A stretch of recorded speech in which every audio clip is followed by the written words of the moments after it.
Kenapa? Saat itu di Israel yang boleh dimakan itu kalau yang di air itu yang berapa? Bersirip dan bersisik. Apa cobanya kalau bersirip dan bersisik itu apa contohnya? Ikan mujair. Itu loh apa? Ikan mujair itu bersirip, nila, apalagi? Patin boleh nggak patin? Patin, ikan patin nggak boleh ya. Itu kan nggak ada sisiknya, nggak ada sisiknya. Iya. Itu kayak bisembilan apa aja? Iya, nggak ada sisiknya. Iya, itu haram. Nah, nggak boleh dimakan saat itu. Lalu babi boleh nggak dimakan oleh orang Israel? Nggak boleh. Saat itu di Israel yang binatang berkaki 4 itu yang boleh dimakan itu cuma pemamah biak dan berkuku belah. Kukunya pisah gini. Jadi kayak sapi, kambing, unta, berkuku belah itu boleh. Domba boleh ngudus kibas itu ya, kalau bicara domba sih ngudus kibas itu boleh. Tapi kalau yang lainnya apa? Semacam apa? Anjing boleh. Anjing nggak boleh. RW juga enak ya. Rica RW itu juga enak.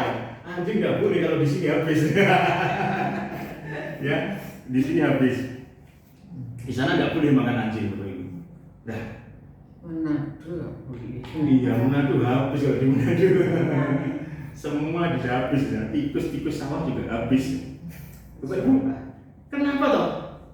Di Israel kok harus orang Yahudi kok tidak boleh makan seperti itu, tapi orang Kristen boleh, ya toh? Coba kita baca di dalam Imamat pasal 11. Itu ada 47 ayat. Saya tidak akan baca banyak-banyak, Bapak Ibu. Kita hanya baca di dalam Imamat pasal 11 ayatnya 1 sampai dengan 47. Jika Bapak Ibu punya waktu silakan dibaca di rumah.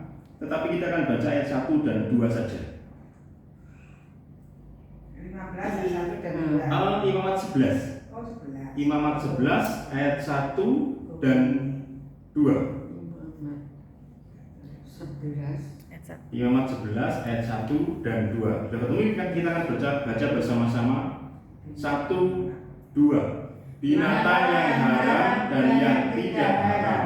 Lalu Tuhan berfirman kepada Musa dan Harun, katanya kepada mereka, katakanlah kepada orang Israel, beginilah binatang-binatang yang boleh kamu makan dari segala binatang berkaki 4 yang ada di atas bumi. Mulai dari ayat 33 sampai 47 itu dijelaskan aturannya. Binatang yang berkaki 4 itu yang boleh dimakan yang seperti ini. Binatang yang di air itu yang boleh dimakan seperti ini. Binatang yang bersayap syaratnya yang boleh dimakan seperti ini. Ya, itu merupakan satu ketentuan yang diberikan oleh Allah kepada umat Israel melalui Musa dan Harun, dan itu wajib Bapak Ibu. Saat itu orang yang makan makanan yang haram itu dan haram ya, yang dilarang Tuhan dihukum.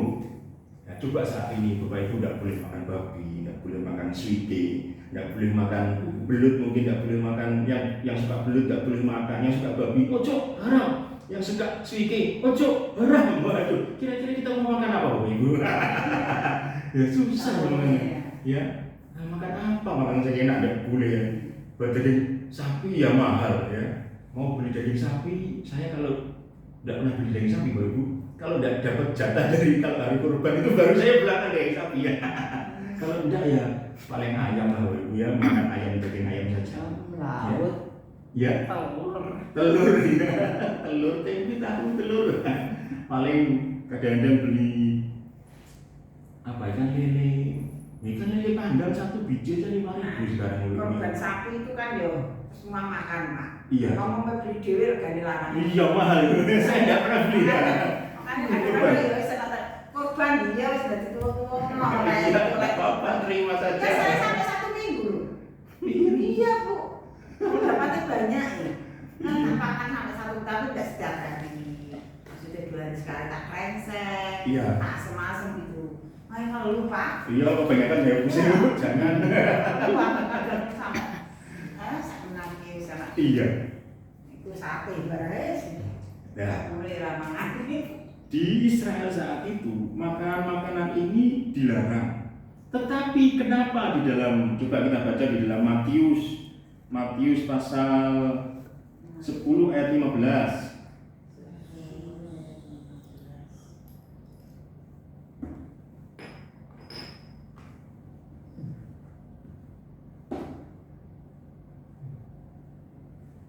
Oh, sama Bapak Ibu.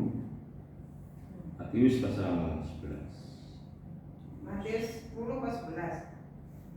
Sebentar.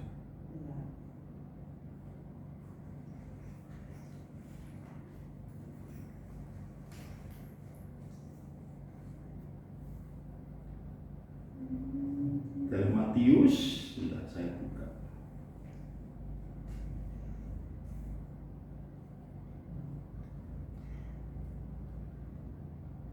Matius 15 ayat 11. Ya, saya sangat. Matius 15 ayat yang ke-11. Nah, di situ ditulis seperti apa? Matius pasal 15 ayat yang ke-11. Di situ dikatakan seperti apa? Dengar dan camkanlah, bukan yang masuk ke dalam mulut yang menajiskan orang, melainkan yang keluar dari mulut itulah yang menajiskan orang. Nah, coba sekarang kita buka di dalam Kisah Para Rasul. Kisah Para Rasul ayat 10 pasal 10 ayat 15. Kisah Para Rasul pasal 10 ayat 15. Kedengaran pula untuk kedua kalinya suara yang berkata kepadanya, apa yang dinyatakan halal oleh Allah, tidak boleh engkau nyatakan haram. Bapak Ibu,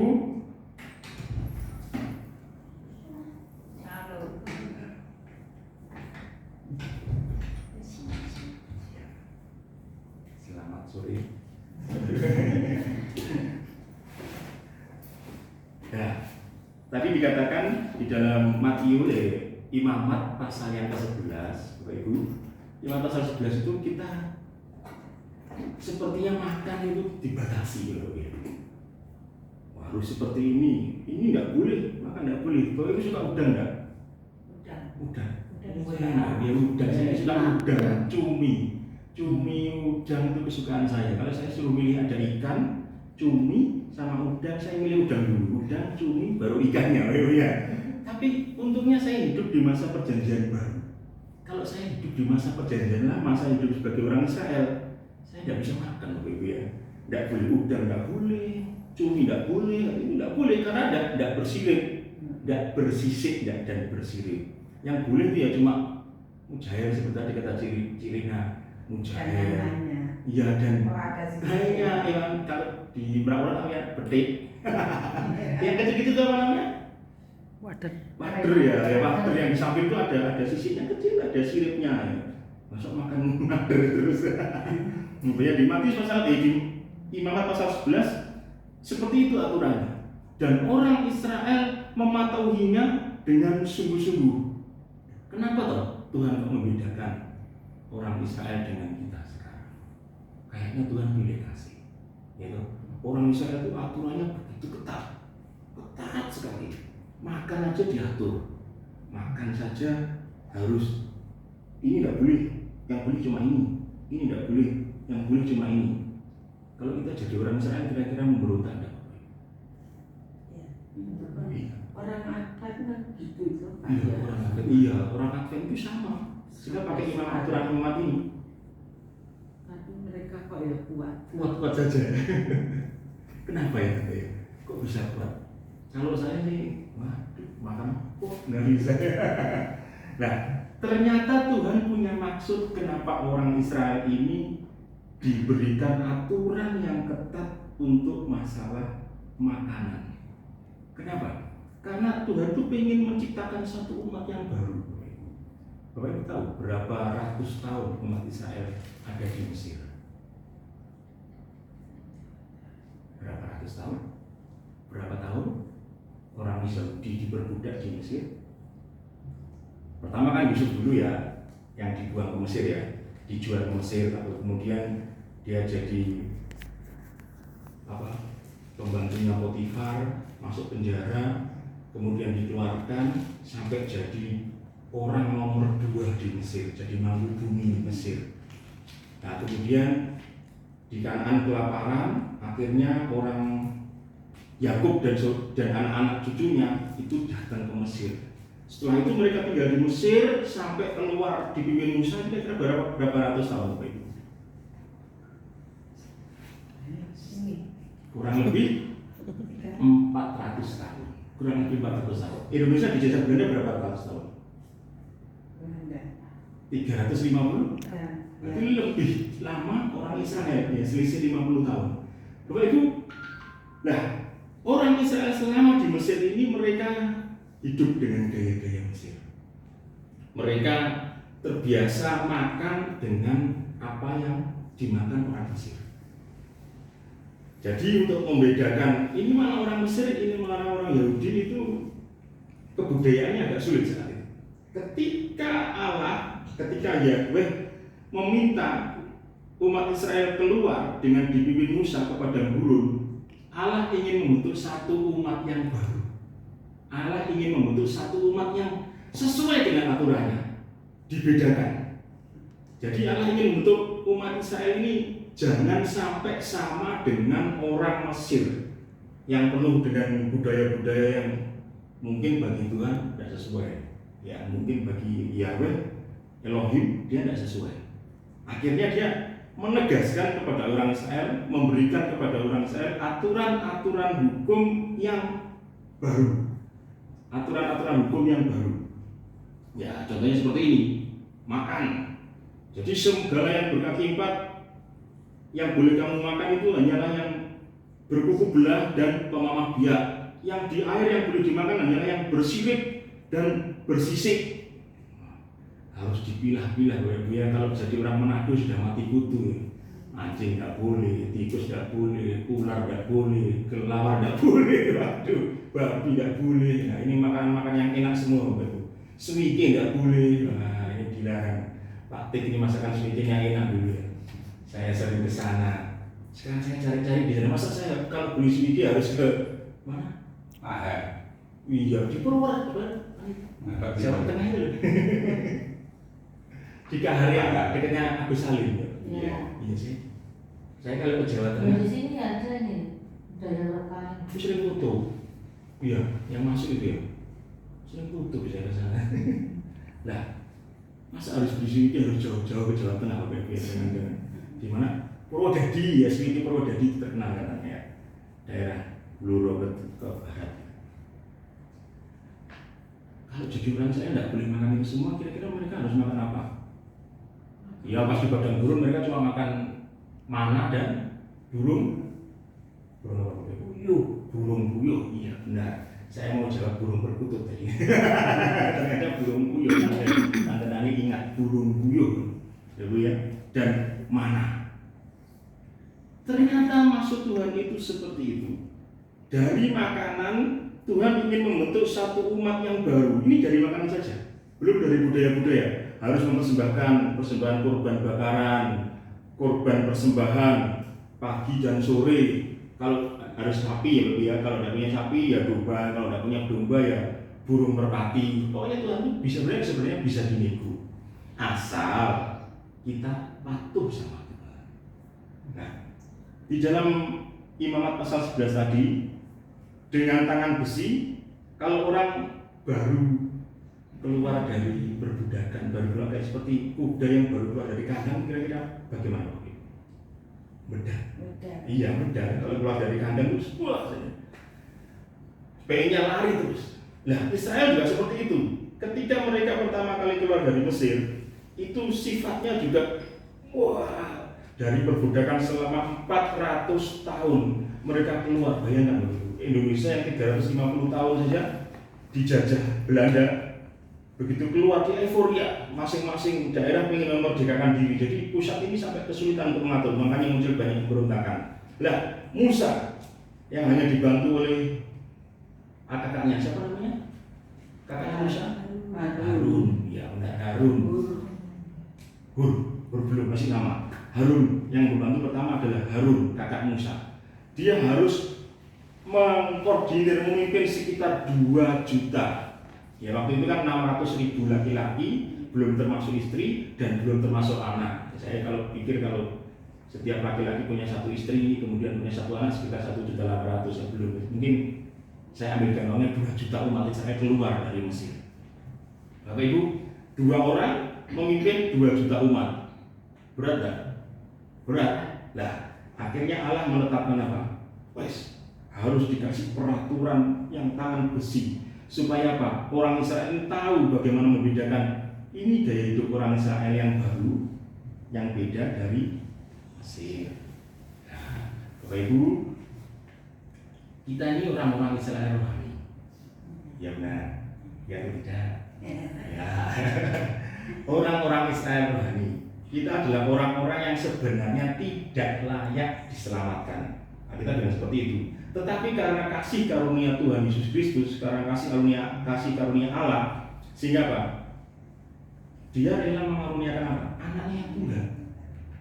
Supaya apa? Menderita, jadi manusia sejati, menderita di bawah pemerintahan Pontius Pilatus, bahkan saya mati di atas kayu salib hanya untuk apa? Menebus kita dari dosa, mengeluarkan kita dari dosa. Nah, berarti kita juga hidup di dalam aturan-aturan Alkitab. Benar nggak Bapak Ibu? Berarti kalau saya katakan seperti ini, Bapak Ibu tidak boleh makan babi. Benar nggak? Bapak Ibu tidak boleh makan belut, tidak boleh, lele nggak boleh, rica-rica RW nggak boleh. Apalagi Bapak Ibu? Boleh nggak saya ngomong seperti itu? Boleh nggak Bapak Ibu? Wah, kalau makan babi berarti melanggar. Aduh, babi kecap nggak boleh. Ibu matanya nggak boleh makan babi kecap ini. Nggak boleh makan apa? Swike ini. Waduh, nggak boleh makan swike. Nggak boleh makan apa? Yang sawi asin apa namanya? Saya ikut sawi asin, sayur asin. Nggak boleh. Kira-kira boleh nggak saya ngomong seperti itu? Boleh nggak? Ayo, dalam hati, waduh, nek aku ngomong boleh, berarti aku nggak boleh makan kicap nanti. Nggak boleh makan swike. Kira-kira boleh nggak dulu? Saya ngomong seperti itu. Ternyata nggak boleh. Ya, ternyata saya ngomong seperti itu salah. Bapak boleh makan. Yang ngomong siapa? Saya atau firman Tuhan? Matius. Coba dibaca di Matius 15 ayat 10. Ya, iya tadi bilang apa Matius? Atau kita baca dulu Kisah Para Rasul 10 ayat 15. Kisah Para Rasul 10 ayat 15. Bagaimana Tuhan berfirman? Ayat 11. 15. Kisah Para Rasul 10 ayat 15. Sudah? Kedengaran pula untuk kedua kalinya suara yang berkata kepadanya, apa yang dinyatakan halal oleh Allah tidak boleh engkau nyatakan haram. Coba kita baca lagi di dalam Matius pasal berapa tadi? 15 ayat 11. Ya.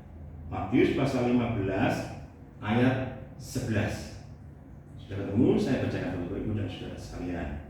Dengar dan camkanlah, bukan yang masuk ke dalam mulut yang menajiskan orang, melainkan yang keluar dari mulut itulah yang menajiskan orang. Jadi kalau saya ngomong tidak boleh makan babi, haram. Tidak boleh makan swike, haram. Boleh nggak Bapak Ibu? Nggak boleh. Kok Tuhan sendiri bilang apa yang dinyatakan halal oleh Tuhan jangan dinyatakan haram ya. Dasarnya apa? Matius pasal 15 ayat 11. Bukan yang masuk ke dalam mulut yang menajiskan orang, tetapi apa yang keluar dari mulut itulah yang menajiskan orang. Seringkali kita kepo, ya. Loh, jangan makan itu, dosa, haram. Wah, mungkin orang sebelah mungkin seperti itu. Kita jangan menirunya, ya, jangan menirunya. Saya kapan hari pernah ditanya seseorang seperti ini, Pak, makanan yang sudah makanan di kelenteng itu kan sudah dipersembahkan, didoakan ya? Ya, didoakan apa enggak? Sembahyang sudah ya? yang disediakan untuk umum itu sudah didoakan. Enggak ada apa. Ya pernah kelenteng. Istri saya pernah kelenteng. Pernah makan di kelenteng juga ini kan. Biasanya didoakan ya. Doakan ya. Rupanya udah lagi makan. Iya. Itu gimana ya? Gini aja. Emak saya itu, emaknya istri itu kan masih kuat tradisinya. Jadi kalau Imlek itu meja besar itu buah langsung makanan itu dipersembahkan ya. Ya Imlek kan digakan dulu pakai hiu. Nah, kira-kira boleh makan enggak? Nggak boleh. Enggak boleh. Ada yang boleh, ada yang enggak boleh. Iya, gimana? Dipersembahkan kepada berhala yang seperti itu. Kenapa? Lah, sekarang kita kepepet coba ini. Enggak makan 3 hari ya. Aduh lapar. Enggak makan 3 hari, mau utang malu karena sudah sering di warung mungkin. Utang mana sih ini? Nanya dulu dibayar. Seperti itu.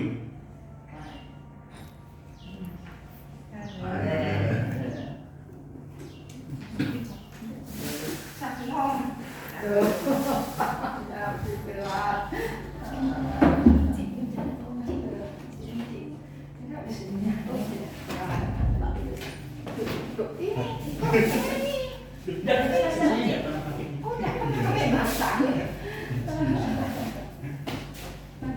Iya, saya ini tidak pernah pakai. Jadi kalau di rumah yang duduk di sofa itu saya juga di bawah. Saya jarang suka duduk sofa. Enak lempoh di bawah. Iya. Sender, berbina. Nah, Bapak Ibu, kita kembali ke sini. Nah, kalau saat itu kita dalam keadaan lapar, mungkin sudah 1 hari, Bapak Ibu biasa puasa, tahan lapar paling berapa? 1 hari. 1 hari. Saya pernah puasa 3 hari 3 malam, Bapak Ibu. 3 hari 3 malam tanpa makan, tanpa minum, karena mau pelepasan. Ada mendoakan orang ya.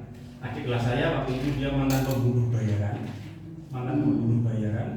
keluar dari Nusa Kambangan, lalu dia pengen pelepasan, katanya ilmunya banyak. Kami tim, tidak saya saja, tapi tim doa itu berdoa dan syaratnya harus puasa 3 hari 3 malam. Yang nggak ikut puasa nggak boleh masuk mendoakan. Lama saya minta ampun, ya 1 hari 1 malam nggak makan nggak minum aja lemes. Ini 3 hari 3 malam. Dan akhirnya kami mendoakannya. Keluar berapa? 144 susuk. 144 susuk, 1 rantai babi, 1 raja, 1 keris dari badannya. Susuknya murmur gitu ya. Yang masuk wisata. Dia dulu ikut ilmu itu, Tante. Di Makassar, di Banjar, di Dayak sana, dari Masin, Dayak, di Bali. Dia kerisnya dapat dari mana? Dari Nanggunang. Dipertapa di situ. Itu adiknya Kakak. Adik kelas. Oh, Adik kelas di sekolah. Nah, seperti itu saya yang bagian ngumpulin jimatnya itu saya loh. Saya hitung 144 susuk, 1 rantai babi, 1 raja, 1 itu dan 7 paku, 1 dim. Satu dim segini loh ya. Ini 7 buah paku. Nah, kembali ke itu 3 hari 3 malam. Kalau sudah dilanjut saya tidak mungkin kuat loh. Seandainya Bapak Ibu 3 hari 3 malam tidak makan karena terpaksa, bukan karena puasa. Kemudian waktu itu yang ada cuma apa? Di kelenteng. Yang makanan gratis cuma di kelenteng adanya, ya. Atau mungkin makanan habis sisa Imlek yang sudah didoakan. Kira-kira bagaimana Bapak Ibu? Nah ini tak makan. Nggak boleh ya. Saya makan ini katanya habis dipersembahkan ke berhala. Kalau tidak makan saya mati ya, kelaparan. Nah ini gimana Pak? Dilema nih. makan nasi tok. Makan nasi tok. Nggak ada makan. Nggak ada nasi. Gimana? Ibu-ibu, kalau hidup di desa enak ramban gitu ya, ada tumbuhan. Kalau di kota ini memang segala sesuatu ada. Yang penting apa? Nari duite. Mau beli apa saja, pasti ketemu, pasti bisa. Menu apa saja, pasti bisa. tapi ya tinggal satu, narik di bibir. Ya. Kalau di desa bisa makan makan sehari-hari sama nasi itu sudah bersyukur, dengan lauk pauk mungkin ya, telur, tempe tahu bersyukur. Tetapi kalau tidak ada uang mungkin ramban masih bisa. Sekarang di kota tidak punya duit, tidak punya bahan makanan, lapar, adanya cuma di kelentengnya tadi. Kira-kira apa? Kira-kira kita makan nggak? Nekat makan. Makan saja. Yang penting kan dikuduskan, didoakan dulu. Nah, ada ide sepertinya. Bagaimana yang lain? Iya, gimana? Yang lain? Ya dimakan, tapi doa sendiri. Doa dulu. Ya. Kan sudah didoakan di situ. Iya. Saya setuju dengan itu ya. Daripada saya lapar, saya makan saja. Nanti biar berubah yang punya pendapatnya. Saya sama istri ini terbukti kan dengan perut kami yang badan kami yang gede. Pasti ya. Makan semua. Ini kepek-pekan.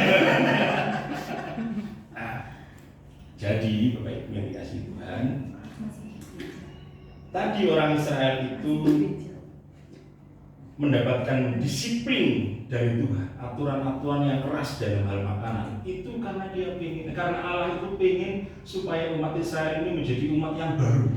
Setelah dia keluar dari Mesir, dia harus mendapatkan aturan-aturan yang keras, disiplin supaya umat Israel ini berubah 180 derajat. Dari budaya Mesir menjadi budaya ilahi, menjadi budaya yang sesuai dengan yang Allah inginkan. Jadi dididik dengan keras. Kita sebagai umat Israel rohani, umat yang dicangkokkan ke pohon kehidupan. Kita sebagai umat yang dicangkokkan ke pohon kehidupan sebagai Israel rohani itu mendapatkan aturan yang longgar karena Tuhan Yesus sudah lebih dulu berkorban buat kita. Jadi secara rohani kita ini sudah, Tuhan yang sudah berkorban. Wis, dosa-dosamu itu aku tanggung, ditanggung oleh Tuhan Yesus Kristus. Jadi kita hidup dalam segala hal yang longgar. Tetapi kelonggaran itu bukan berarti kita harus meremehkan karunia Allah. Ya, jangan sampai kita sembarangan. Kalau kita sudah makan segala boleh, diizinkan Tuhan. Kita kan berdoa, yang mendoakan makanan itu dikuduskan, jadi seperti itu ya. Tetapi di dalam kehidupan kita tidak boleh meremehkan aturan-aturan Tuhan. Ibadah sehari-hari. Ya. Minggu depan kan ada. Sekarang libur tidak apa-apa, rasa-rasa untuk gereja. Ya. Jauh, makan, biaya banyak. Saya dari ujung barat mungkin seperti itu, kalau naik Grab ke sini, berapa biayanya? Belum persembahan, belum persembahan yang ini. Akhirnya kita meremehkan. Kalau saya sudah selamat, diselamatkan Tuhan, dapat anugerah dari Tuhan. Jangan seperti itu Bapak Ibu. Kita ini sudah dapat kelonggaran dari Tuhan.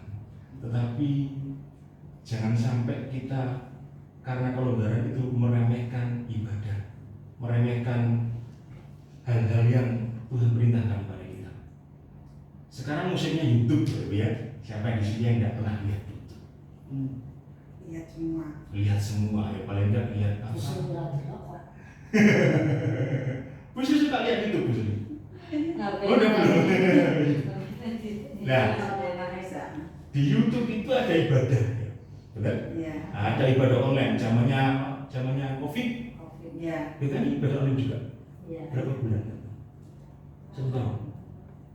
Apanya? Ibadah online waktu itu. Ibadah online. Kira-kira berapa lama? Enggak lama, enggak itu kok. Terus ibadah. Saya punya ada seorang pernah saya visitasi ke jemaat. Pak, kok nggak pernah ibadah? Jawabnya enteng. Pak, sekarang kok panggil dia sama saya Om. Lalu kok ibadah? Ibadah lagi itu kan bisa sama-sama ada urapannya, sama bisa pujian, saya dengarkan khotbah. Nanti kalau saya persembahan juga ada lewat krisnya, ada kris juga boleh di YouTube itu bisa transfer. Oh, saya enteng aja kalau jawab. Ya nanti kalau dipanggil Tuhan, suruh yang melayani YouTube. Ya. Jangan panggil pendeta, YouTube yang suruh melayani. Tutup peti sampai ke pemakaman, YouTube yang melayani. Ya. Saya langsung jiwa.